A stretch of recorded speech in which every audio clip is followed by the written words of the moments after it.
Hi everyone, welcome again. आज के video में हम डिस्कस करेंगे poem written by John Donne, the canonization. So canonization was published in 1633 and it is one of the famous poems of the John Donne. So इस poem में poet अपने friend से बात करता है who has perhaps objected to his love. इसका मतलब ये है कि इस पोएम में पोएट अपने फ्रेंड से बात कर रहा है जो कि पोएट के प्यार में दखलंदाजी देता है। So he tries to dissuade the poet from loving. उसका दोस्त पोएट को प्यार करने से रोकता है। Dissuade का मतलब होता है किसी कार्य को करने से रोकना। But यहाँ पे but the poet asks him to hold his tongue and let him love. लेकिन पोएट यहाँ पे अपने दोस्त को अपनी जुबान पे कंट्रोल करो और मुझे प्यार करो। यही इस पोएम की स्टार्टिंग वाली लाइन यहीं से स्टार्ट होती है। तो for God sake hold your tongue and let me love. तो यहाँ पर पोएट काफी हार्श टोन में अपने दोस्त को कहता है कि अपनी जुबान पे कंट्रोल करो, मुझे प्यार करो। He tells his friend to remain busy in other things. वो अपने दोस्त को कहता है कि तुम बाकी चीजों में बिजी रहो। He may chide the poet for suffering from gout, palsy, baldness. तो chide का मतलब होता है चिढ़ाना। तो पोएट कहता है कि तुम मुझे मेरे जोड़ों के दर्द को लेके, मेरे पैरालिसिस को लेके या मेरे गंजेपन को लेके चिढ़ा सकते। तुम चाहे तो मुझे क्रिटिसाइज कर सकते हो जो पैसा मैंने बर्बाद किया है उसको लेके, बट तुम्हें मेरे प्यार के मैटर में इंटरफेयर नहीं करना चाहिए। Secondly, he should mind his own business. और तुम्हें सिर्फ अपने काम से मतलब रखना चाहिए। It would be better for him to go away and improve his worldly position by earning wealth. ये तुम्हारे लिए अच्छा होगा कि तुम जाओ बाहरी दुनिया में पैसा कमा के अपनी पोजीशन बढ़ाओ। He may improve his mind by acquiring knowledge. He may take a course of study or secure some post at the court. तुम चाहे तो बाहर जाकर किसी और कोर्स में पढ़ाई करो और कोर्ट में एक पोजीशन सिक्योर करो। This will give him an opportunity of observing the grace and honor of the king. Now he may watch the real face of the king by serving him at the court. तुम चाहो तो राजा का real चेहरा देख सकते हो court में काम करके।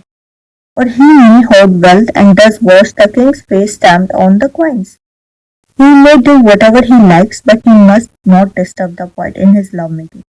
तुम जो चाहे वो करो, लेकिन मेरे प्यार में दखल अंदाजी मत दो, मुझे डिस्टर्ब मत करो। ये है फर्स्ट स्टैंजा की समरी। अब हम देखते हैं सेकंड स्टैंजा में पोएट क्या कहना चाहता है। स्टैंजा स्टार्ट होता है alas alas who is injured by my love. मतलब कि पोएट यहाँ पे कहता है कि कोई भी मेरे प्यार से इंजर्ड नहीं हुआ है। His signs do not drown any merchant ship. कोई भी यहाँ पे मेरे प्यार से कोई भी मर्चेंट शिप नहीं डूबी है। Have overflowed his ground. ना ही मेरे आंसुओं से कहीं बाढ़ आई है। पोएट कहता है कि उसकी कॉल साइन से ना ही विंटर रुके हैं, ना ही समर में डिले हुआ है, ना ही स्प्रिंग में डिले हुआ है। The heat of his love does not cause plague in the country. उसके प्यार की गर्माहट में कोई कंट्री में प्लेग भी नहीं लेके आई है। So the world goes on as usual in spite of his love. Soldiers still go to the wars and lawyers still find their client. Soldiers अभी वॉर पे जा रहे हैं और lawyers अभी भी अपना क्लाइंट ढूंढ रहे हैं। First stanza स्टार्ट होता है Call us what you will, we are made such by love. Call her one, me another fly. तुम जो चाहे मुझे बुलाओ। यहाँ पे थर्ड स्टैंजा में पोएट अपने फ्रेंड से कहता है that he may call the poet and his beloved by any name he likes. तुम चाहे मुझे और मेरे प्यार को, मेरी प्रेमिका को किसी भी नाम से बुलाओ। Their love has brought them to such a condition that it does not matter whatever they are called. उनको इस चीज से कोई फर्क नहीं पड़ता है कि तुम चाहे हमें किसी भी नाम से पुकारो। उन्हें इस हद तक ले आया है कि अब उन्हें कोई फर्क नहीं पड़ता है कि तुम चाहे उन्हें किसी भी नाम से पुकारो। His friend may call the poet a fly. तुम चाहे मुझे एक फ्लाई बोलो, and his beloved another fly, which move around each other. तुम चाहे मुझे और मेरी प्रेमिका को फ्लाई बोलो जो कि एक दूसरे के तरफ घूमते रहते हैं हम लोग। He and his beloved are like candles. हम मोमबत्ती की तरह हैं because they burn themselves out for each other's love. Then the poet compares him and his beloved to the eagle and dove. उसके बाद पोएट खुद को और अपनी प्रेमिका को एक बाज और कबूतर से कंपेयर करता है। He thinks that the rider of the Phoenix. Riddle can be explained easily by the example of their love. तो फिनिक्स है यहाँ पे एक पक्षी। ये जो क्रिएचर होता है इसमें दोनों सेक्स होता है, मतलब मेल भी होता है, ये फीमेल भी होता है। तो यहाँ पे पोएट एक बहुत ही अच्छा एग्जाम्पल देते हुए कहता है कि फिनिक्स की तरह पोएट और उसकी बिलोव्ड दो सेपरेट पर्सनालिटी तो है, लेकिन उनकी प्यार ने उन दोनों को एक बना दिया है। सो अकॉर्डिंग टू माइथोलॉजी, जो फिनिक्स है वो बर्ड अपनी मौत के बाद भी जिंदा हो जाता है। तो यहाँ पर पोएट कहता है कि इन द सेम वे जो पोएट और उसकी बिलोव्ड का एक्सपीरियंस है डेथ वाला at the height of love making, but then they come to life again, लेकिन वह इसके बाद फिर से जिंदा हो जाते हैं। इसके बाद फोर्थ स्टैंजा में पोएट कहता है the poet says that if they can not acquire immortality by their love they can at least die by it. तो यहाँ पर पोएट बोलता है कि अगर उनके प्यार को वैसे इमॉर्टैलिटी नहीं मिलती है तो एटलीस्ट वो उसके लिए मर जाएंगे। So it is possible that the story of their love may not be carved on Tom's. तो ऐसा हो सकता है कि जो हमारी प्यार की कहानी है वो किसी टॉम पर लिखी ना जाए, या फिर हमारे प्यार की निशानी में कोई मॉन्यूमेंट ना बने, बट हमारी जो स्टोरी है ये चाहे रिकॉर्ड ना हो किसी हिस्ट्री की बुक में, लेकिन हमें फिर भी याद किया जाएगा किसमें, in the sonnet and the love songs.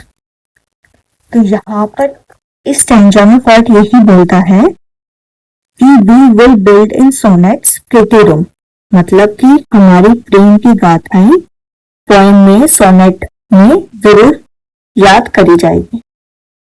As well as when worth earn becomes the greatest ashes as half-acre toms, and by these hymn all shall approve us canonized for love। तो यहाँ पर poet कहता है कि these songs would be hymns to their love. By means of such lyrics they would become immortal. In lyrics के through वो immortal हो जाएंगे and people would declare them to be saints of the love, और people उन्हें प्यार के Saint declare कर देंगे। तो यहाँ पे कैनोनाइज्ड का मतलब है सेंट डिक्लेयर करना। इसके बाद लास्ट स्टैंजा।